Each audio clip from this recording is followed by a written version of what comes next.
Hydrogen peroxide. From cleaning ears to cuts and scrapes. Could the latest craze of drinking it put your health at risk? We go undercover. You think this can help treat cancer? Of course. Plus, Ooh. Oh, that is good. every Wednesday, it's The Dish on Oz. This is easy. 2 steps. Simple. It really brings the party to the table. This week is boozy brunch favorites. This is the best thing you guys have made. Coming up next.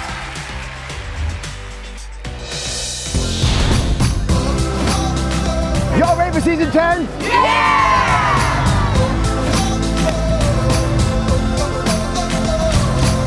I love you, Dr. Oz.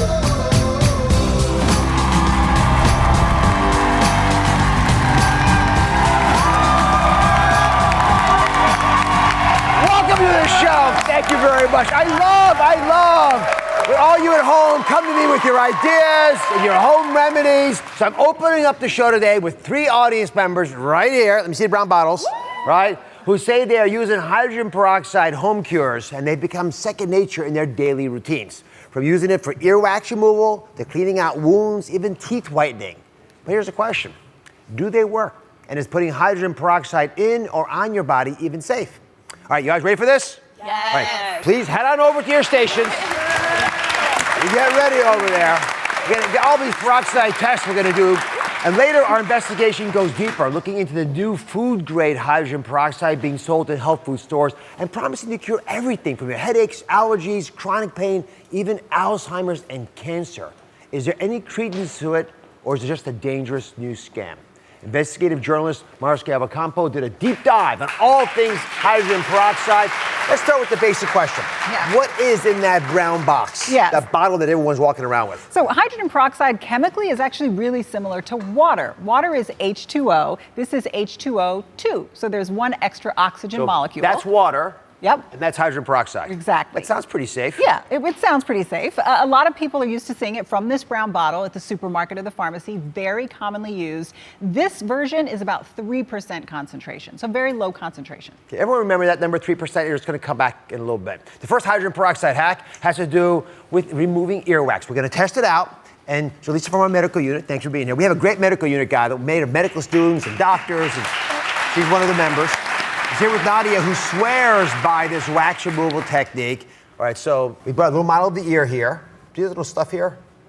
This material, that, right? That's wax. Now, show me, if you don't mind, how you actually take this hydrogen peroxide and change the wax. You're a wax maker, is that true? Not quite, but I'm a wax remover. You are? I take the wax out. Yourself and everyone in your family, probably. Yes. Isn't that crazy how people do that? They just love getting it out. All right, so what do you do to get the wax out? So I either use a cap or a dropper and take it in like this. And then I go in here. Let me just hold it like that so people can see it at home. All right. So I pour it in, and then I let it like fuzz. You can actually like hear it like It gets stuck right in here. Yeah. Okay. And then you leave it in there for like 45 seconds and like zzz, and it's like clearing all the wax out of your ear. So Jaleesa, you ready to do the experiment? Let's do it. So describe what you did. I know before this whole thing started, you got a baseline, which you always do in medicine. Exactly. So initially, since Nadia loves this so much, we decided to take a look in her ear. And as you can see, you see a little buildup of earwax. Yeah, see the brown stuff there, guys? Yeah. Up top at like at 1 o'clock? You do have earwax. Oh my God, yeah, that's disgusting. So then we took a little cap of the hydrogen peroxide and we put it in your ear backstage, and then we decided to let it sit for a while, bubble up, and then after she took it out of her ear a bit, and then we took the camera right in, just like so. Let's take a look now. Everyone can see in the camera out there. Let's see if there's a difference here, guys. Wow. There, you're back Can in you the see ear. it's way cleaner. Oh my goodness. It worked. All right. I told you. Look at the comparison. See the brown wax on the left side? Gone now. So you talked to docs about this, Mara. What'd they tell you? Yeah, they did just have one really important caveat, which is if your doctor has prescribed you antibiotic drops, you don't want to mix them with the hydrogen peroxide because that could destroy the antibiotic. You also probably don't want to do this if you have any cuts in your ears. Those are the only two caveats. I like it. Congratulations, Nadia. You have a home cure. All right, Danielle has our next little tip here. Jaleesa, thank you very much. Now, her handy hydrogen peroxide allows you to take care of cuts and scrapes, Who taught this to you, by the way? My mom. I used to fall off my bike, climb trees, fall down. I've been using it now for 27 years, so I'm sure that it works. So let's just say you were climbing a tree. Yes. And you made a little cut. That's a nasty cut. Okay? Yeah. So that's gross. first thing you would do, you got the hydrogen peroxide. First thing I would do is I would just pour it right all over. Right on top of it. Right on top. And Look at that.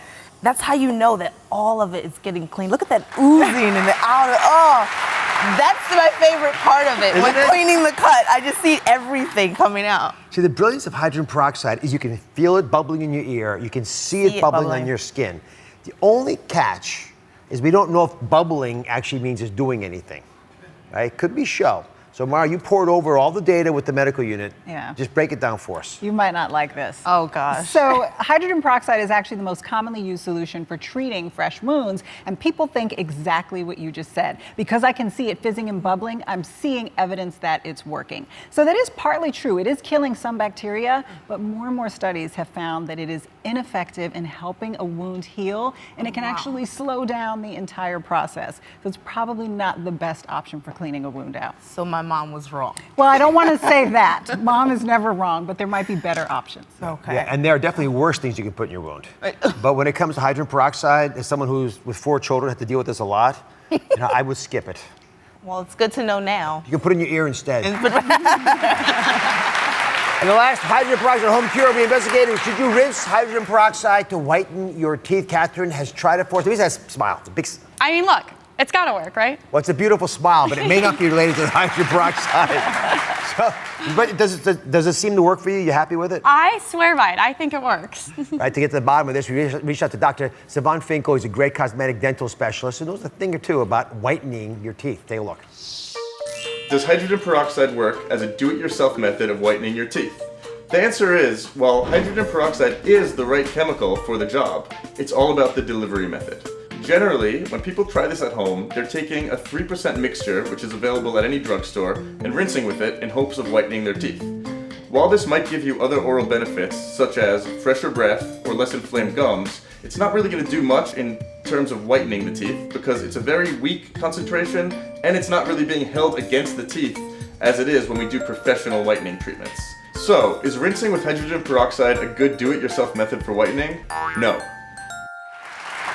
So, do we have an unhappy customer here? Yes, very unhappy. I've been wasting all my time. What do I need to do? How do I fix this? Actually, my personal opinion is dentists are so good at this and it's so fast, it's the safest way to do it. There are products you can use at home, but they're professional products. They actually get the hydrogen peroxide on the teeth for long enough. But just pouring the brown batter in your mouth, Rinsing it?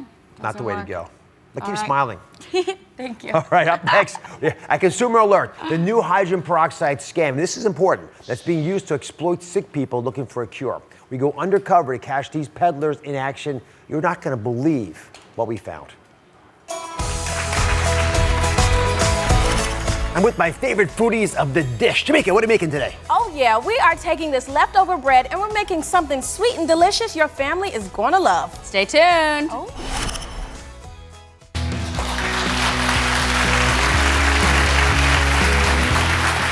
Food-grade hydrogen peroxide is being sold by health stores and online merchants claiming that drinking, that's right, drinking it, when it's diluted with some water, will cure nearly all that ails you. But are they selling a false promise that could have lethal health consequences? Schiavocampo investigated this shocking trend.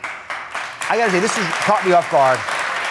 First, explain to us what this hydrogen peroxide is compared to what we originally talked about, which you said was 3%. Right, exactly. So that brown bottle that everyone's familiar with, that's 3% hydrogen peroxide, 97% water. So it's incredibly diluted. But now you have some websites and some health food stores that are selling 35% food-grade hydrogen peroxide. They're marketing it as a miracle elixir. That's 35%. It's more than 10 times stronger than the stuff in the brown bottle. And because it's called food grade, some people are drinking it as a form of oxygen therapy. So here's how it supposedly works. Supposedly, that concentration of hydrogen peroxide attacks viruses and bacteria. It's able to kill them by destroying the cells, and then it becomes oxygen in water, so your body can clear it without any chemical residue. So essentially, it's billed as a miracle cure with no side effects that can cure virtually anything.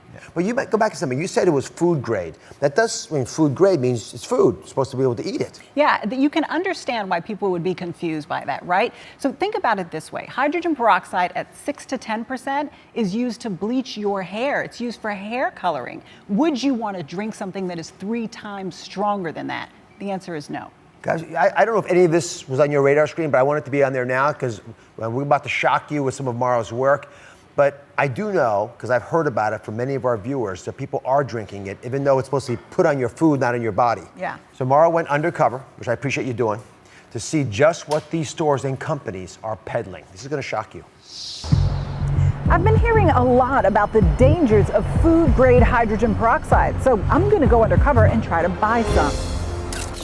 First, I was rigged with a hidden camera, then headed to a neighborhood health food store. I'm looking for food-grade hydrogen peroxide. All we have in stock at the moment is the black cherry flavor. Oh, it's flavored. Yes.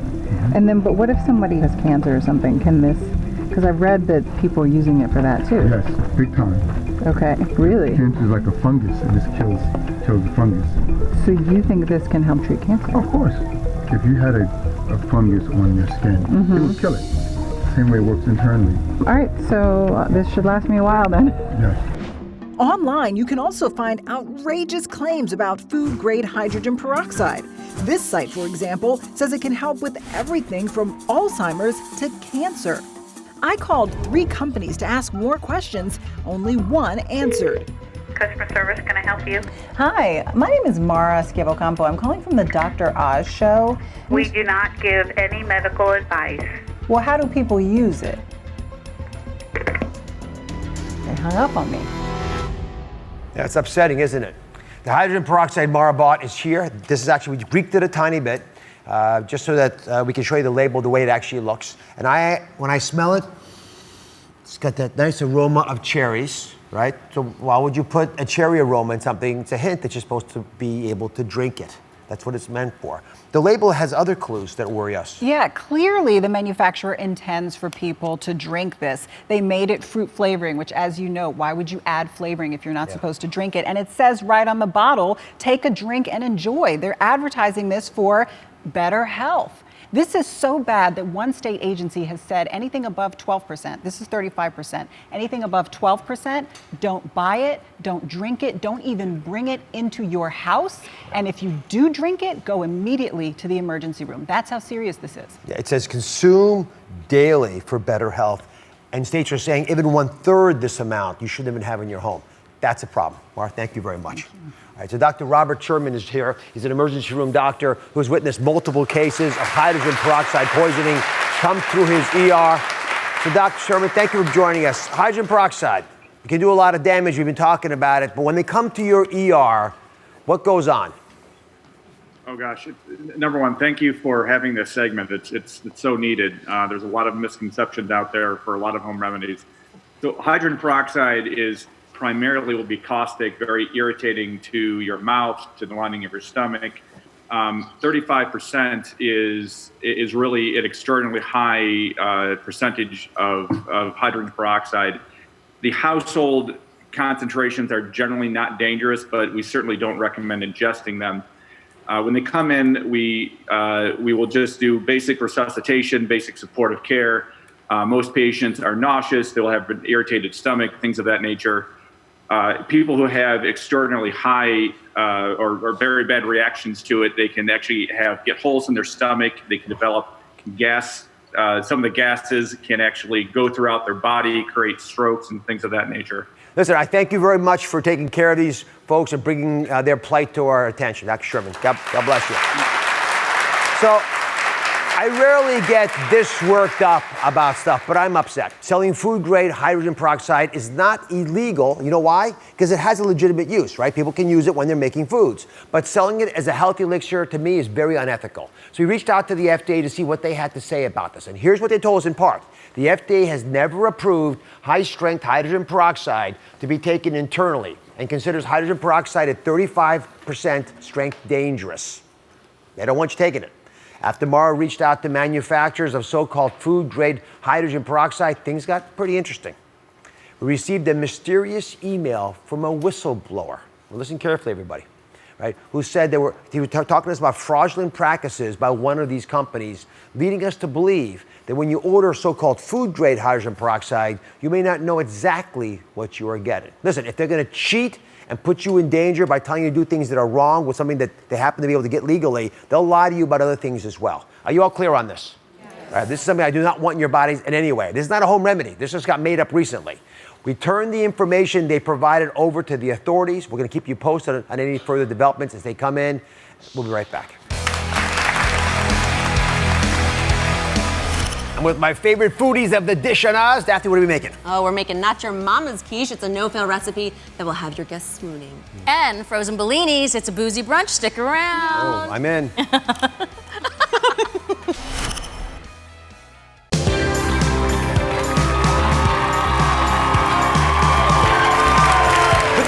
Help you with this harmless but stubborn and annoying condition of rough and bumpy skin. Now, whether you refer to it as chicken skin or sandpaper skin, this condition can affect your confidence. A lot of you have been complaining about it, so I brought in board-certified dermatologist Dr. Elizabeth Tanzi, who's here on behalf of my trusted sponsor partner, Eucerin, to help us out. Help everyone understand what causes this rough and bumpy skin. So, Dr. Oz, rough and bumpy skin can be very stubborn and very annoying for a lot of people, but it can be treated. So sometimes rough and bumpy skin is caused just by dry skin, but other times it's caused by a buildup of a protein called keratin right at the hair follicle. So a tip to try to treat the condition is to gently exfoliate to improve the look of the bumps, but then moisturize the skin to alleviate some dryness. Now here's the key. You want to look for something called urea. Urea is a natural component in the skin, and it has the ability to do both. It can bind and hold on to water to moisturize the skin, as well as gently and naturally exfoliate it at the same time. So since you were asking me about it, I made a little demonstration for everybody. Let's dance on over here. I built a version of rough and bumpy skin to show you how it can be treated. Once you get this, you'll never forget it again. So this is your rough and bumpy skin, right? And just to be clear, the keratin that Tanzi just spoke of closes over these little hair follicles, so it causes these little bumps. So what you need to do is to take the right kind of cream, and when you put it on the skin, will ease these areas of bumpiness. And experts say this is why urea works on the skin, right? So it both exfoliates, allowing the hair follicles to open, but it also moisturizes, so you end up with skin that sort of looks like this. I mean, I hope you can all appreciate this. There's a pretty significant difference that occurs. So what do you reckon? Both. Sorry? It does both at the same time. Did I do it right? You did it right. When I get an impression of dermatologists, it means a lot to me. Surgeons are often disdained by dermatologists. So there's subtlety to the skin we don't often get because we just cut through the skin usually.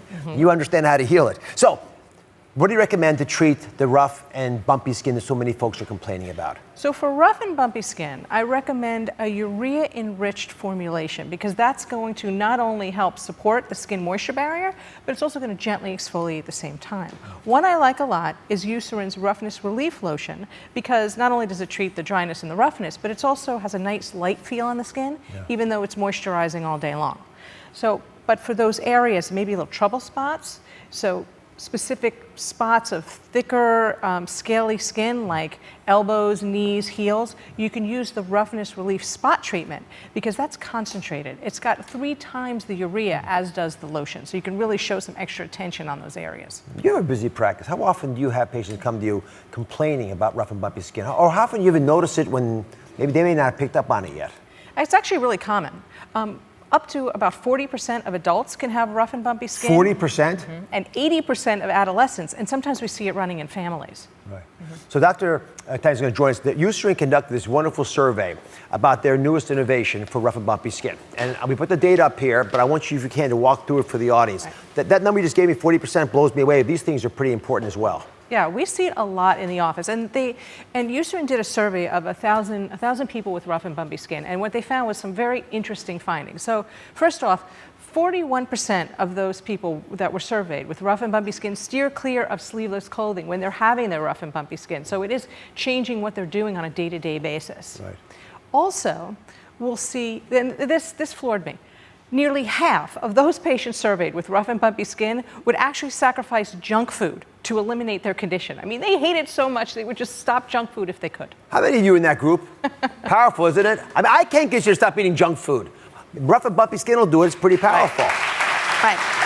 But, you know, people will give up junk food, but the bottom line is that 1/3 of those people that were surveyed with rough and bumpy skin feel frustrated and lack self-confidence. And again, that's going to affect their lives on a day-to-day basis. So it's actually something that we see in the office and we talk about all the time. So to bring it home, I wanted 2 of my viewers who have rough and bumpy skin to actually test the products out for a few weeks. You're both here. Thank you both for being here. Yeah, for sure. All right, so Pamela's going to start us off. She started using Eucerin's Roughness Relief Lotion. And before you used it, by the way, I have a picture of your skin. If you don't mind, I'm going to show this to everybody. Sure. You describe what you felt like. For sure. Right? So there's the picture, which we've all noticed, many of us in the mirror. Yeah. And how did you feel when your skin looked like this? I was always very insecure about my skin, even growing up as a kid. And I went to go see doctors, and they could never really pay any attention to it. They just kind of dismissed it because it wasn't life-threatening or contagious. So I would exfoliate, but the bumps would just come back. We've tried other types of creams that would either leave like a dark film, like a chalky film, or it would sting so much. My daughter would try the lotion too, and she wouldn't use it because it would sting. So she'd wash it off. So we could never find something that worked for both of us. So you've been using the Eucerin Roughness Relief Lotion. Yes. How long did you use it for? About 2.5 weeks. And can you show us a picture of it? You got one, I think. Yes, I think you guys have a after shot. Here's before, and here's an after. And how is using the Eucerin Roughness Relief Lotion seem to help? It did for myself. Definitely gained more confidence with showing my arms. My daughter too, people would stop her and say, "What's wrong? Are you cold? It's hot outside." So she would use it too, and she was okay with it because it didn't sting. She wasn't trying to wash it off, and it worked very well for both of us. Are you happy with your arms? Yes, they're so much softer, and people don't stop me asking me if I'm cold or if something's wrong with me. They don't think it's just much softer and nicer to touch. Was it hard to admit that your mother was right? It's hard to take advice from your mom, isn't it? Especially when they have a point. Yeah. You'll get used to it. It happens more and more. As you get older, you'll realize the wisdom is there. It sneaks up on you. Yeah, it just takes a while. So, and you used Eucerin Roughness Relief Spot Treatment. Yes, that was really great for like my feet or my elbows or my forearms or my hands. I would even use it. And it was also really good for like when I went away for a weekend. Instead of taking the big bottle, just take the spot relief as well too. Now, Sophia, you have a picture of your skin as well before you started using the product. And here, again, it's got the rough and bumpy appearance. How did that affect your confidence? Definitely affected in a negative way. I would always compare myself to other kids, and even growing up, I've had it since I was a child to compare myself to other kids, and I would say, "What's wrong with me?" And now you've been using the product for a couple weeks as well. Right. And your skin looks like this. There's a before and an after for everybody at home to look at. I mean that. Yeah. I mean, how do you feel about that change? I feel good. The more I use it, the more I see a difference, and I'm going to keep using it. It helped. It made a huge difference. Well, Pamela and Sophia aren't the only ones with rough and bumpy skin. We're also going to be hearing from Tiffany. There's Tiffany. Wave to us. Tiffany's got a lot to say, and we're going to talk about busting rough and bumpy skin myths. It'll be on Facebook Live later, so please check it out. And I want to thank our trusted sponsorship partner, Eucerin, because tomorrow, beginning at 12 p.m. Eastern Time, you can be one of the first 5,000 people to go to DrOz.com to receive a coupon for a free bottle of Eucerin Roughness Relief Lotion or the Eucerin Roughness Relief Spot Treatment. We talked about both today. And we can't stop there. We got this audience. And when they get engaged in something, we know 40% of them have this issue. Maybe more if they're young, because many are. What do you think about them? I think they would like it. Would you like some of this? A lot. You're all going home with Eucerin Roughness Relief Lotion and Eucerin Roughness Relief Spot Treatment. Enjoy it. We'll be right back. I do. The Real Housewives of Murderers. How women find and fall for convicted killers. Regrets about the marriage? None. Plus, can everyday allergy medicine cause you to kill? All new Oz. That's coming up tomorrow.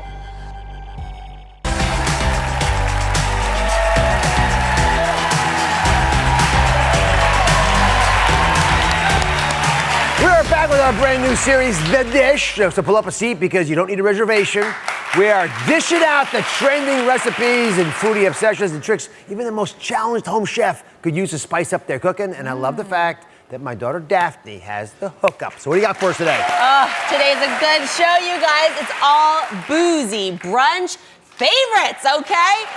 First up, It's not your mama's quiche. It is the easiest and cheesiest ever, and it's a throwback to my honeymoon, actually, in France. Then, the best solution for leftover bread, it's a bourbon sweet potato bread pudding that will have your mouth watering.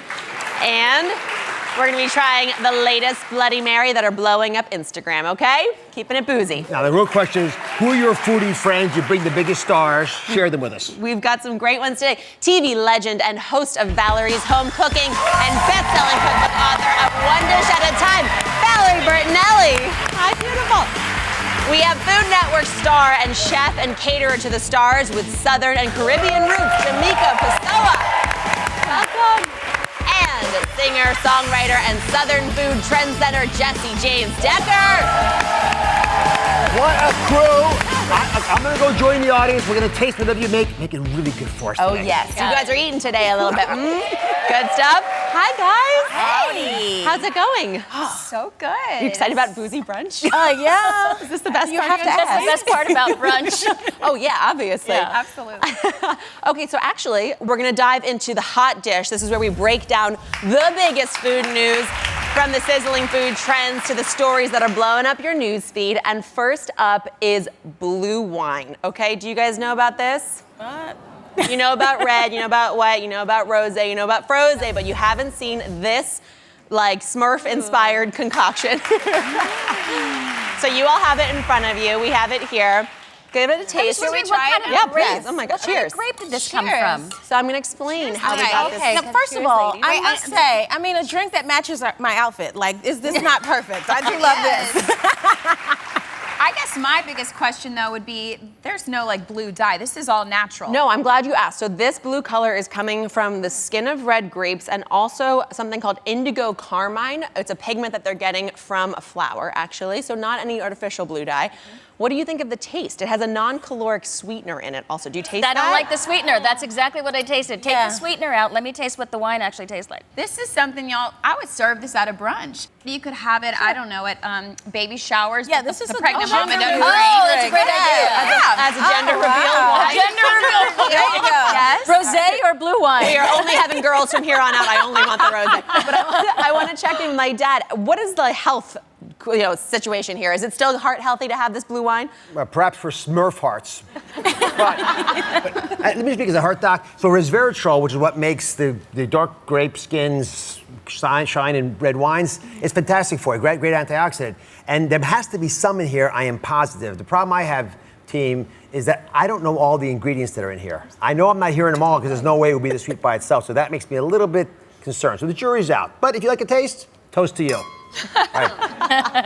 Okay, I don't know if this wine makes me scream with delight or horror, but it brings us to our next viral sensation, the screaming sausage. Does everybody know about this? I've never heard of this. This video is making the rounds on the internet. This screaming sausage viral video. Take a look. Right. I mean, are they screaming? Are they singing? What's happening? Oh, that's screaming.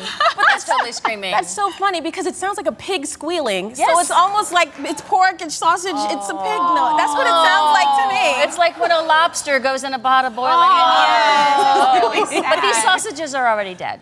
Yes. But no, you could harmonize with that. Do your little singing with the let's hear it. screaming. You could do that. We totally can. Are you a good singer? No, she's Should the we singer. try? Should we try? Okay. All right, new girl. We're the screaming sausages. I love it. You always have to have a band name. I like that band name, okay? It could be a good band. I like that. See, you like it. You're drinking it, girl. It's habit. It's here. habit. It's blue. I'm just gonna Anything keep that sipping. warms the voice up, I'm gonna keep drinking. Okay, so let me ask you this. All of us have kids and husbands and all the rest in our lives. Do you know about this word hangry? Have you ever experienced hanger? Mm-hmm. Oh, yes? On a daily. yeah. Yes. Yeah. The word hangry was just officially introduced to the Merriam-Webster dictionary. Just now? Oh, just now. And the official definition is bad-tempered or irritable as a result of hunger. Yep. So I want to know, what is the craziest thing you've ever done as a result of being hangry? Oh my goodness. Jamaica, go ahead. I'm hangry all the time. And I text out my hangriness to my husband. So I'm like, you didn't take out the trash and you left the diapers in the pit. And then he'll text back and say, it's almost 2 o'clock. Did you eat yet? Like he knows. He knows when I start angry texting, I am definitely hangry. So he brings me some food. Yes, he knows. So I have a solution for us when we are hangry, though. You guys know about the cronut. This blew everybody up. It's the combination of a croissant and a donut, fried flaky dough. This thing had people lining up around Manhattan for months, maybe years, actually. But do you all want to know what the new cronut is? What? Get it before the line happens? Bring it on out, guys. This is the tacro. Oh, yes. Tacro. This is a mashup of a croissant and a taco. I love a taco. I mean, anything I love is good tacos. in a taco, right? Everything. Anything's Anything good. can be a taco shell, I guess. Apparently so, yes. So they took a croissant, they sliced it in half, they stuffed it. Here we got some chicken and what looks like a little remoulade, some kind of mango salsa. salsa. I love the radishes on top. Do you want to grab one? I mean, yes, thank you. I mean, we have to have something to go with our blue wine. Yeah. So you go first. You would normally eat your croissant this way. It's a no-brainer to do it like a taco. Actually, I think you're right. I mean, this is inspired by the taco. I might do like a bacon, egg, and cheese situation here. But you gotta eat it like a taco. You gotta do the taco lean. You gotta go Ultimately, with this is just a croissant cut funny. funny. I noticed the difference. Yeah. No, y'all just cut it a little differently and added new stuff inside It's of it. different if you eat it from the side, then it's a taco. You have to lean in. Okay, what do we think about this mashup? Yay or no? I like it. Yuck or yum? I think it's good. I don't understand the hype, but it's pretty good. It's a sandwich. I wasn't standing in line for it. Let me try that. Okay. Up next, you guys, our boozy brunch is continuing. Valerie is showing us how to make the easiest and cheesiest quiche ever with some frozen bellinis. The frolinis. Oh, good. We got a doctor in the house to try this chacro. Thoughts? That's good. All right. He'll eat anything. He's always hungry. Good stuff. Yeah, the radishes.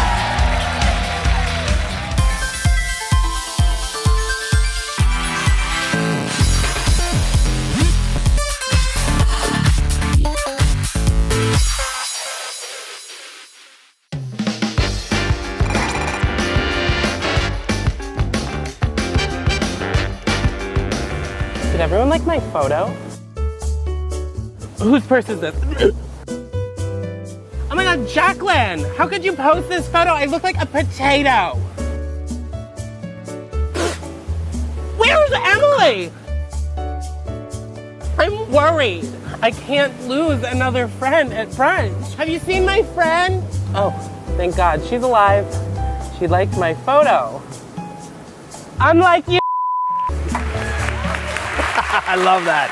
So call all your girlfriends because we are throwing a boozy brunch today. So Jamaica, take it away.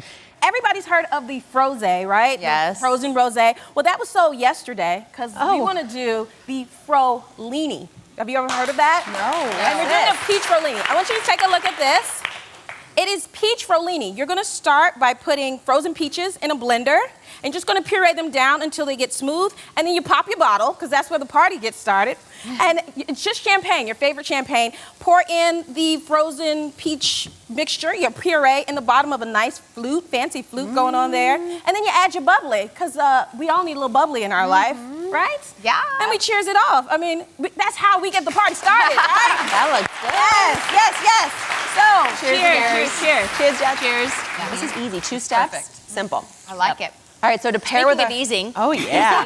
To pair with our frolini, Valerie's going to give me a hand making my no-fail mushroom and cheese quiche. And you can really use whatever vegetables you have at home in your fridge. I'm using mushrooms here today and also leeks. You want to let them get nice and golden brown like they are here. Valerie is making the custard. And actually, quiche for me takes me right back to my honeymoon. John and I got married. We were 24. We went to Paris. And we just spent like 3 days walking around eating everything in sight. And let me tell you, real men do eat quiche. It is epically easy and delicious. And everywhere you go has sort of like a, their own version of it, their own take on it. And it always brings me back there when I have it now because it is simple but sexy and delicious. And the other reason it was amazing that time and still now, I'd been on the craziest wedding diet for the summer leading up. We got married end of August. Everyone does that. Why do we do that to ourselves? So I hadn't had like my pasta, my pizza, the things that I love. So let me tell you, I ate all the quiche, all the crepes, all the baguettes, everything I could. So I love that your recipe has a little bit of nutmeg in it, yeah, too. so It's a really great flavor to add in. Don't be using nutmeg only for sweet dishes, but they're great in savory dishes, too. Such a good point. And Valerie's over here like a pro, whisking together 6 eggs. We had a cup of milk, some of that nutmeg, and you're so right. Nutmeg and eggs go so well together. Plus that cheese. Jamaica has a cup of cheddar cheese. Dump that in here, girl. Make sure your filling is not still warm when you put it into your pie crust, and you're going to want to pre-bake that pie crust. Well, so you're going to want to let this filling cool, and you're going to dump it in the eggs. So it's really good. easy. All right, so this is step 1 of our boozy brunch. If you have leftover bread, though, stick around. When we come back, Jamaica is turning that leftover bread into dessert. I cannot wait to try this. Stick around.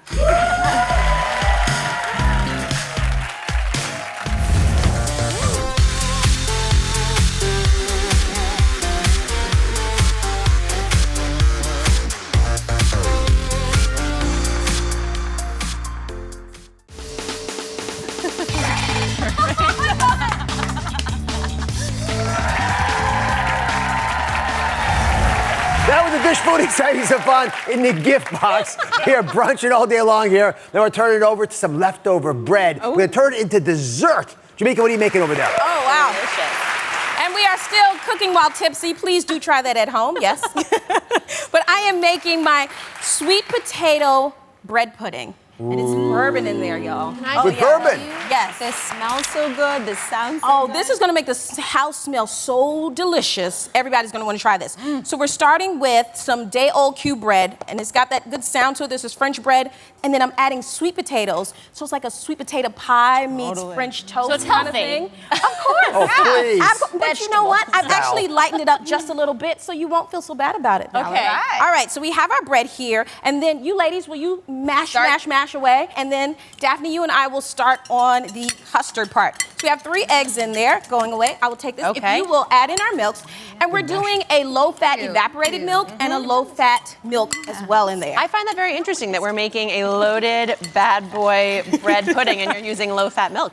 And I like adding in for sweetness, instead of refined sugar, I do pure maple syrup. If you'll pour that in. So we have some vanilla going in there. My sleeves are a little bit of salt. And then we have some cinnamon that goes in as well. Okay. And now this, y'all, this is my secret. Nutmeg, but it's fresh nutmeg. Grated, right? Yes, fresh grated. And that's just gonna be that one little thing that's like, what is that? So will you keep whisking away? This is one dish my family loves this. So now let me ask you this. Are you a make it the night before bread pudding maker, or you make it the morning of? Like, I like to let the custard soak into the bread. Well, it can soak overnight. If that's your thing, then go for it. It's If my you like go-to mushy make-ahead. bread pudding, go ahead, Daphne. Well, it's a pudding. It is a pudding, not a crunchy French bread. All right. Are we having a bread pudding beef? Like, what is going on here? Actually, it's funny because we are having this conflict over bread. I feel like bread has become a demon. Sometimes people, and people are so scared of bread. Bread has gotten a bad rap. It's gotten a bad rap. Are you the person that when that bread basket comes to the table, do you send it back? Are you like into it? What's the deal? Absolutely. Do I look like I send bread back? Come on now. I'm hiding a lot under here. I never send that bread back. Okay? Take the bread basket to go. I'm like, I'll put this in my purse. Thank you very much. All right, so we're gonna load this into our casserole dish that's been sprayed with cooking spray, or you can do a little bit butter. And I love doing this dish because it's like, it really brings the party to the table. Like, this is what's people are gonna love this. Gets the So party you got one in started. the oven? Yes, we have one in the oven. Valerie's gonna do a switcheroo for me. Cause I think we may not make it there. Okay, here she is. Valerie, you got it? Got it. Yeah. Beautiful. All right, so this is what it should look like, all bubbly and golden brown and easy. Ooh, all what right. do you top it with? So now, get ready, y'all, because if you blink, you're gonna miss this, okay? I have the fastest creme anglaise, if you will. You know that sauce that's vanilla and creamy that you have to cook over the stove? So scary to make. Oh yeah, we're not doing that. This is a cup of melted vanilla frozen yogurt. What? Yes. It has the same flavor of a creme anglaise, and you see how that Let me test that. I know, me Come too. on. And oh wait, because I added a little shot of bourbon. I didn't tell you that. There you go. Oh, and Jessie wants to powder me up. Get a little sugar in there. Now that's how you bring the boozy to the brunch, people. All right. Wow, that's so pretty. Yes. We are This is the best thing you guys have made. This is spectacular. Did I get Dr. Oz approval? You guys heard it. All right. You can find a step-by-step recipe for how to make this insanely delicious bread pudding on droz.com/thedish. When we come back, Are restaurants just doing it for the gram, serving crazy unhealthy foods just for the shock value? The outrageous food trend that you've got to see is up next. This is ridiculous. I do. I do. The Real Housewives of Murderers. How women find and fall for convicted killers. Regrets about the marriage? None. Plus, can everyday allergy medicine cause you to kill? All new Oz. That's coming up tomorrow.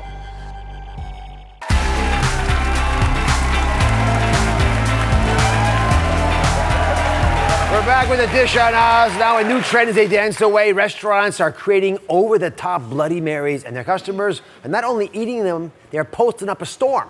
So he pulled some of the most outrageous, at least I think they're outrageous, Bloody Marys from Instagram. We're gonna go through these. First, we have the Surf and Turf Bloody Mary. Valerie, tell us about this concoction. Oh, my Lord. It has a whole bacon-wrapped lobster tail, a filet mignon, baby corn, 6 onion rings, a skewer of shrimp, and even, no, an ice cream sundae? Stop it. Oh, no. Please. No. Oh my gosh. No.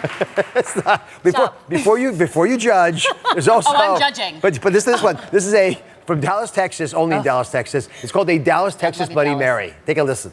The garnish carnage features an entire crawfish, a bacon cheeseburger, a shrimp, beef jerky, asparagus, Brussels sprouts, green beans, okra, onions, tomatoes, olives, cheese, and a pickle. Oh, yes, because it had to have I'm going to say no on that, too. I love you, Dallas, Texas, but I'm just not going there with you. Well, Daphne wanted to outdo them all. So she made something, her own bad boy. Come on out, Daphne. What have you made us? Oh, good grief. Oh, Are stop. you serious? Oh, my Stop God. it. Daphne. Bottoms up, y'all. This is the fried chicken Bloody Mary. Oh, my God. Let me just show you what's This in is a here. chicken. It's an entire little itty bitty chicken on a stick. A little Cornish game hen. A little Cornish game hen, of course. Now, In a cup. individually, I'm so all over this, but when you put it all in liquid, I'm saying no. Why can't we just make a tail Bloody Mary trend? I mean, that's all I'm asking. Make this go viral. Valerie, course correct us. Pull us up, Valerie. Pull us up. What would you do differently? Here's what you do. I love you. Work the kale in I love somehow. you. Work that But kale. here, make yourself a nice little Bloody Mary bar. Put little things out there that people love, a couple different flavored vodkas. There's one of my Bloody Mary bars for a football game. Wow. You got different flavored vodkas. You got spicy okra, and some lime, all that stuff. It looks And beautiful kale. there. And kale. Sure, for you, Dr. Oz, when There you you come go. over. Guys, there's only one wrong way to have a Bloody Mary, and it's this right here. Yes. You guys can find all of these recipes at home. If you make this, I want to see your Instagram. You get bragging rights. Please Yeah. do. All the recipes on droz.com/thedish, and all of our shareable pics and step-by-steps are on Instagram at The Dish on Oz. We'll be Go there. dishing again. Big Cheers to cheers. you. Next Wednesday, I'll see you all with the dish. Change is happening, folks. Our journey is just beginning. See you tomorrow.